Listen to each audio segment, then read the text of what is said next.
We have Nick Alberto with us. He plays quarterback for the Leeds Beckett American football team. They are looking at 5-2 now. They got the derby coming up this week against the University of Leeds. If they win, they have a home playoff game. A lot of stuff to talk to Nick about. I leave the floor open to whoever wants to go. How do you deal with being favourites in a derby match? How do we deal with being favorites? You mean like the favorites to win the game? Yeah. I don't think we let it distract us. We don't really worry about it. We don't focus on who's the favorite and who's not the favorite. We really just focus on what we got going on internally. We just focus on the team. We're not really concerned about who lines up in front of us because at the end of the day, that's irrelevant to us. What really matters is, our guys. So as long as we take care of what we got to do, it doesn't really matter who you put in front of us. So, yeah. Yeah, you've obviously came from America and played over there. What would you say the difference in standard is between America and then playing at university here? Well, first off, I would say it's definitely not what I expected. I expected a lower standard of play, but it actually is a lot more competitive than I expected it to be. And I would just say the biggest difference really is just it's a lot of players that are new to the game. Because, in America, usually guys are introduced to American football like as soon as they're born. Like it's like a religion over there. It's ridiculous. So guys been playing their whole life. As to here, the guys that play are quite new to the game. Whether it's their first year or they've only been playing for a couple of years. So it really just ties back to being new to the game. And I mean, that's with anything, with more years, with more experience, you can do more at the game. But yeah, I mean, the level of competition here is good. We play in the Premiership North, and the Premiership, the way it works for American football here is the Premiership is the highest standard, and it's like a play-in style. So there's like a couple divisions below us, and if you do good, you can move up. If not, you get bounced down. So the Premiership is the highest, so it is the highest standard of American football in the UK. And yeah, like I said, it's pretty competitive. Just the only difference really is just the inexperience, but it's still very competitive. Yeah. It was such a convincing win the last time we played Union Leeds. What do you expect them to do differently this time around? That's a good question. Differently, I'm not exactly sure, but I do know that they're definitely going to throw everything they can at us because it's no secret they haven't won a game this year, and this is their last chance to win a game. So we expect them to treat this as like their Super Bowl. So I think everything they have, they're going to throw it at us, especially with their last game and their last chance being to beat us, their rival. So I think they're definitely going to throw everything at us. Not anticipating it, but definitely could be possible to see a lot of like trickery and misdirection on offense just to try to throw us off. But yeah, I don't know exactly how they're going to go about it. I think they're going to try to just stick to what they do best or what they think they do best. But yeah, I mean, they're definitely going to give us everything they have. That's for sure. What would you say are the biggest challenges of moving from the US to the UK? Just in general or in terms of American football? In terms of football and in general as well. I would say for me, when I first got here, the biggest adjustment was just finding my way, like knowing where things are, like having to set up, like, I mean, this sounds stupid, but setting up a phone plan, bank account, where do I do my shopping at? Like just figuring out how does the bus system work? How do the trains work? How do I get to city center? How do I get to Headingley? What's the most efficient way? Just so, yeah, figuring out my routine for my general life. But then once I got into a groove, I was comfortable and I felt at home. And as far as football, it's like anything with a new team. You come in, you're the new guy. You got to earn the trust of your teammates. You got to earn the respect. So it was just showing up day in and day out and just being committed to, showing up on time, giving it my all practice and lift, making sure I'm always there and just earning the trust and respect of my teammates. But then once that happens, you feel at home, you get into a groove, and then there's no looking back from there. Obviously, if you beat Leeds, you set up a home playoff game. How important would a home playoff game be to the team? It'd be huge. It would be huge. Hopefully we can get a bunch of people down there to support us because that would be awesome. But we haven't lost a game on our home turf yet, so a home playoff game would definitely be big for us. We haven't lost there yet, and we definitely don't plan on losing there. So it'd be nice to beat Leeds at home and get a home playoff game, win that as well, and finish the year undefeated at home. do you see yourself like as a role model, and do you think the way you play has a big effect on your teammates, considering your role obviously in the team? Yeah, I'd like to think so. I hope so, at least. I'm a captain, so I do hold that with high regard. I know that there's guys that I guess look up to me or try to follow in my footsteps. So I definitely do try to lead by example. I try to lead vocally, but I think it's more important to lead by example because actions speak louder than words. But yeah, I'd like to think I'm a role model, and I do my best to show up on time, work my hardest, set a good example. Come game time, I try to be the guy that brings the absolute most energy. You can tell I just purely enjoy and love the game. So I would say, yeah. On a personal note for yourself, you announced last week that you'd be going to play football in Germany. Is that a prospect that really excites you in sort of your footballing career? Yeah, absolutely. I can't wait. Before the new year came, I said to myself that I would sign professionally in 2022. And to actually do it, it's a pretty surreal feeling knowing that in a couple months I'll be a professional football player in Germany. Yeah, I can't wait for that. But at the same time as well, we have unfinished business here. So my focus is on, getting a championship here. So Do you feel there's a bit of pressure from knowing what the previous teams have done back when they won the championship 2-3 years ago? Do you feel, or do you feel like this is because this is such a new team that it's on you guys? For me personally, I don't feel any pressure. I kind of enjoy situations that people would consider pressure because they say pressure can burst pipes or it can make a diamond. So I feel like I'm a diamond, but pressure. I would say no. There's no pressure. The biggest thing we try to preach is just like, well, one, the most important thing with football is to have fun. Obviously, at the end of the day, it's a game. So you don't want to put too much weight or too much stress on your shoulders because at that point, you'll just break down and collapse. At the end of the day, it's a game. So just focus and have fun. And we have a good group of guys. I mean, we are a younger team, but I mean, already in the North, we beat every team in the North. We've lost to some teams. We've came back and beat them the second time around. So we're learning from our mistakes and we're growing. We're growing every week. So I don't think there's any pressure. I think we're just, we're excited for the opportunity. We're going to give it all we have, and we're just going to go out there and we're going to have fun. Here we have Harry Sayers. Harry is a whole different kettle of fish. Unlike Nick, who is doing a master's, Harry is in third-year undergrad. Is that correct? Homegrown talent. Not sure where you're from.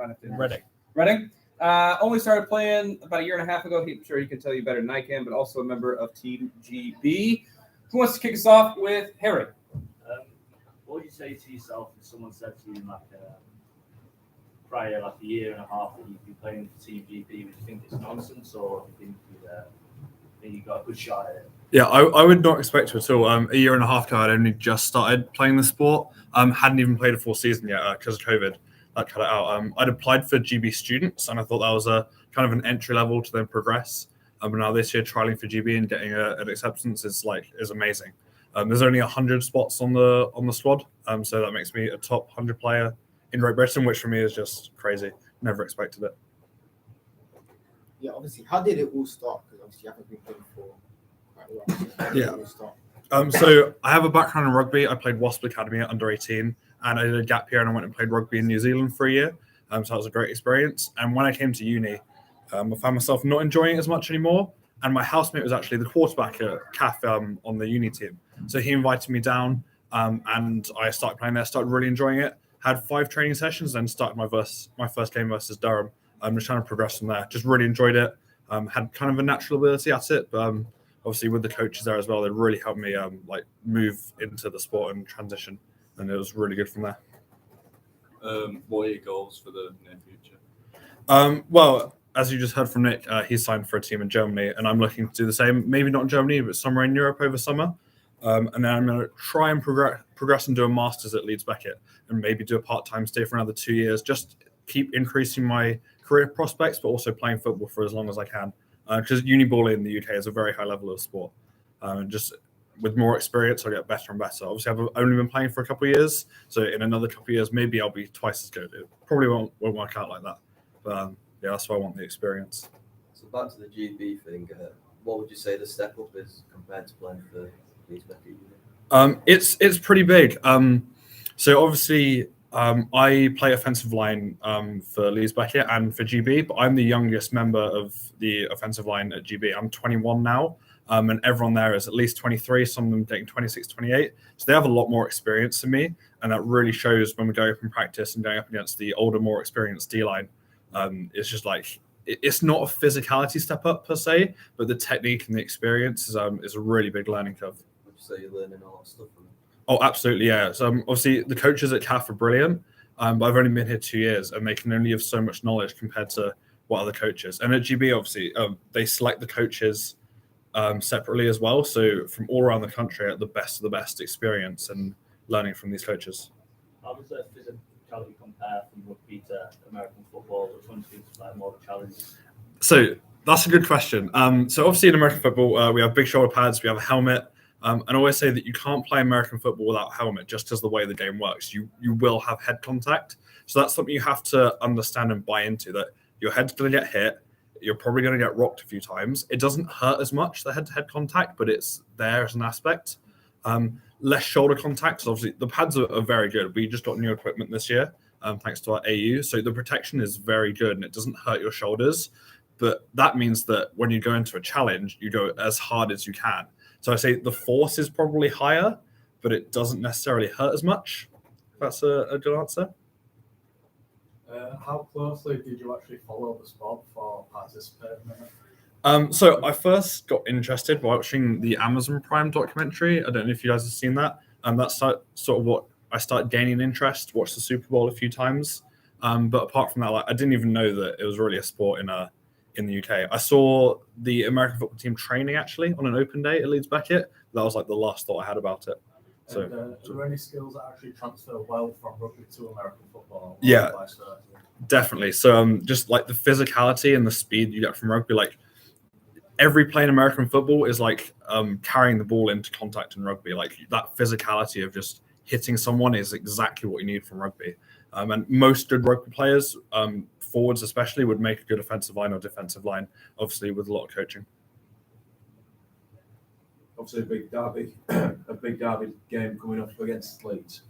As a lineman, where do you see their threats, and where do you think the guys are going to have to stop them? Well, at the moment, we're very confident with our offensive line. We have a very, very strong run game, and we just back ourselves to beat any team up front and running at them. Like we feel like we could tell a team exactly what play we're running and still run it against them effectively, is our confidence. Defensively, we run a 3-front, and we have a massive D-line. We've got two, Jaden is our nose tackle. He's GB as well. He's D-lineman. He's 140 kg. I'm 120, and our other D-end is also 120 kg. So we're bringing a lot of weight up front, and we really have to take it to them physically. How do you personally prepare for a big game? Do you have like a match day routine or anything that you go through? Yeah, so home game match routines are definitely the best because we don't have to travel. I don't really like traveling at all.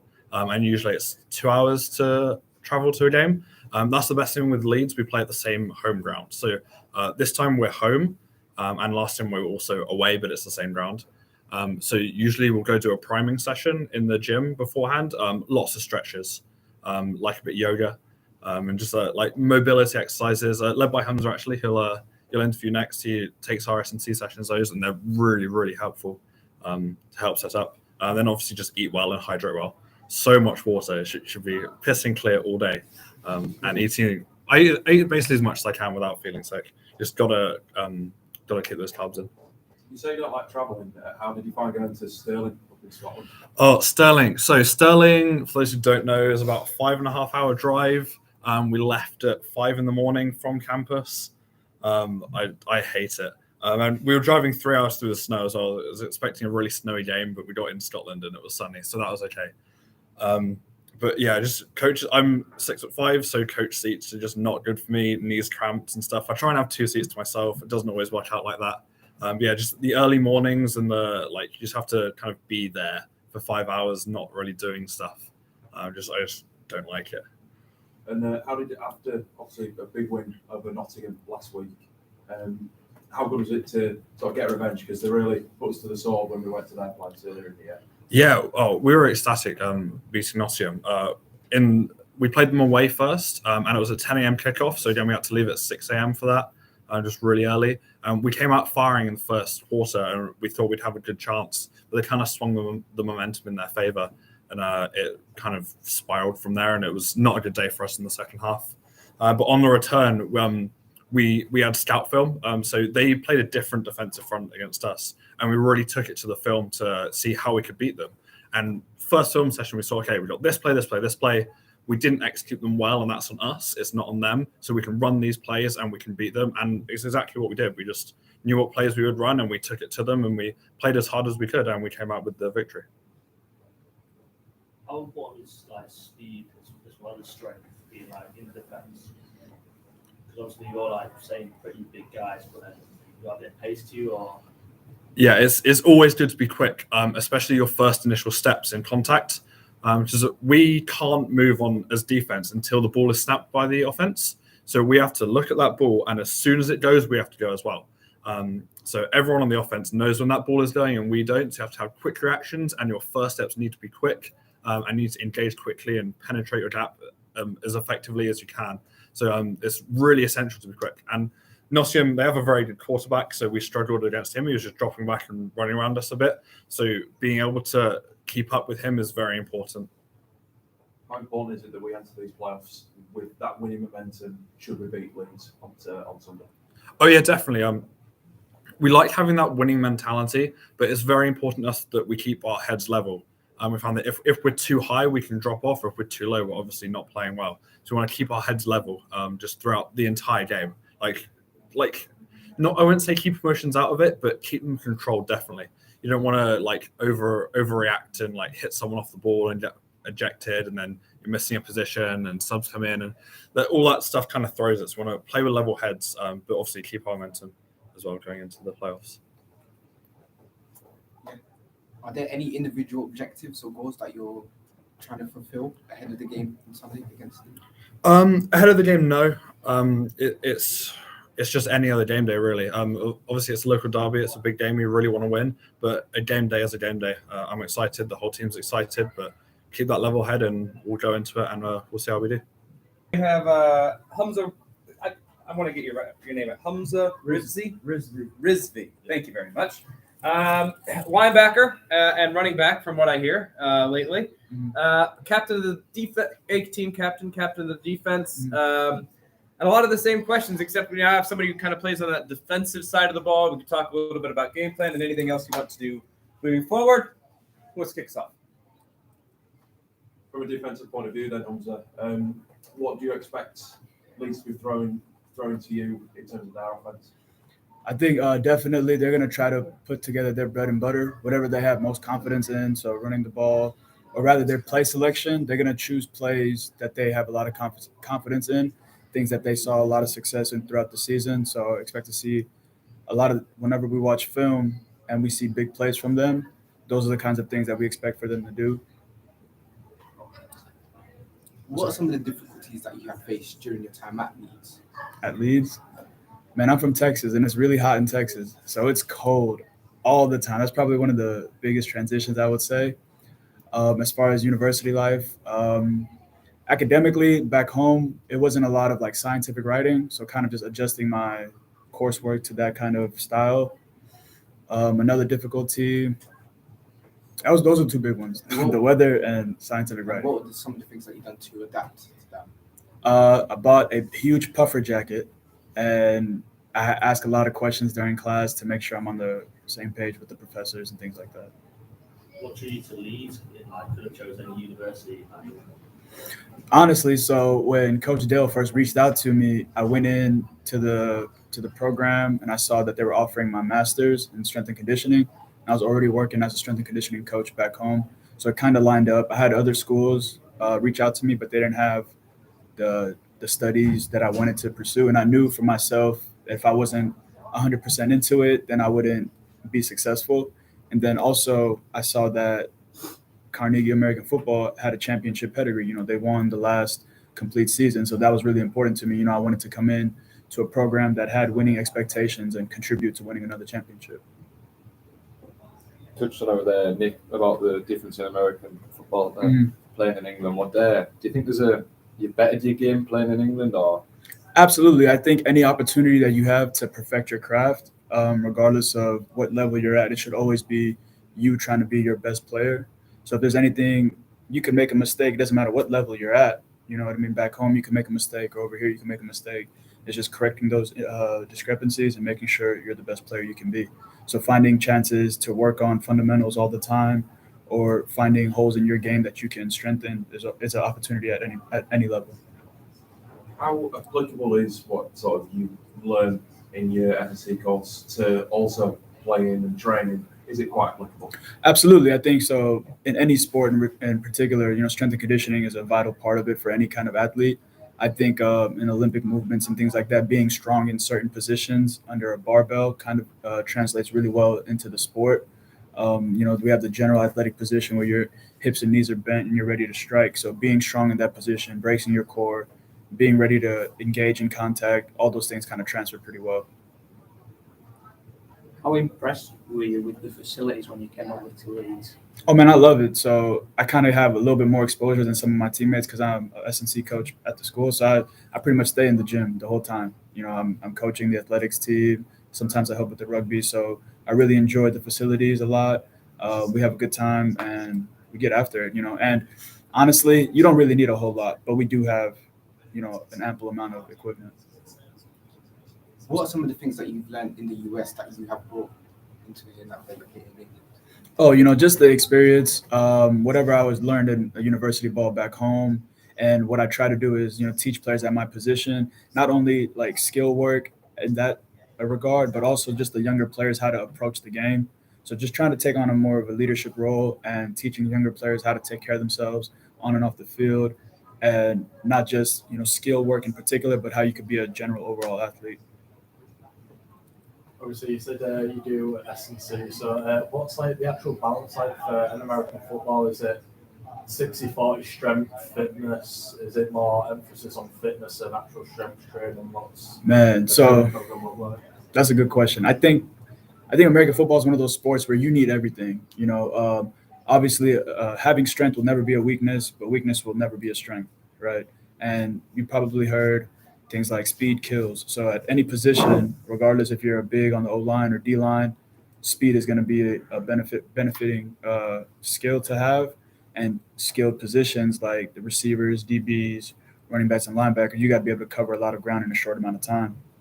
And then in contact, you have to be strong to overcome a tackle or make a tackle and things like that. So it's one of those where you need a good balance. And at the end of the day, the S&C stuff is important, but your skill and how you perform your responsibilities in your role is probably a little bit heavier.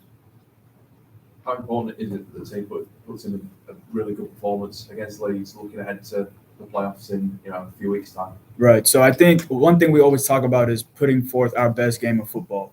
And I think one of the most exciting things is we have some wins, but we have high expectations for ourselves, and we don't think we put together our best game yet, and we're still winning some football games, which is it's an exciting thing to understand that we're winning games, but that we're leaving a lot of plays left on the field. So understanding that if during this week we bring our best football going into the playoffs, just kind of building on that, it would be a great opportunity. How do you stay motivated all the time? That one's tough because motivation, I think, is a very temporary thing. It's like a gallon of milk, right? It's going to expire eventually. So I think just being more dedicated and disciplined to what your goals are. So we always talk about championship expectations. So whenever we wake up, how you sleep, how you recover, how you prepare, all has to be at a championship level, right? The things that you eat, the things you should and shouldn't be eating. You know what I mean? For me, it's ice cream. I love ice cream, but I try to do that after a game or something like that, to kind of reward yourself. But again, just to answer the question, I think motivation is fleeting at times. So discipline is a more important attribute. Anything else? What's up, boss? Being one of the more experienced players, do you think it's your job to help the younger players?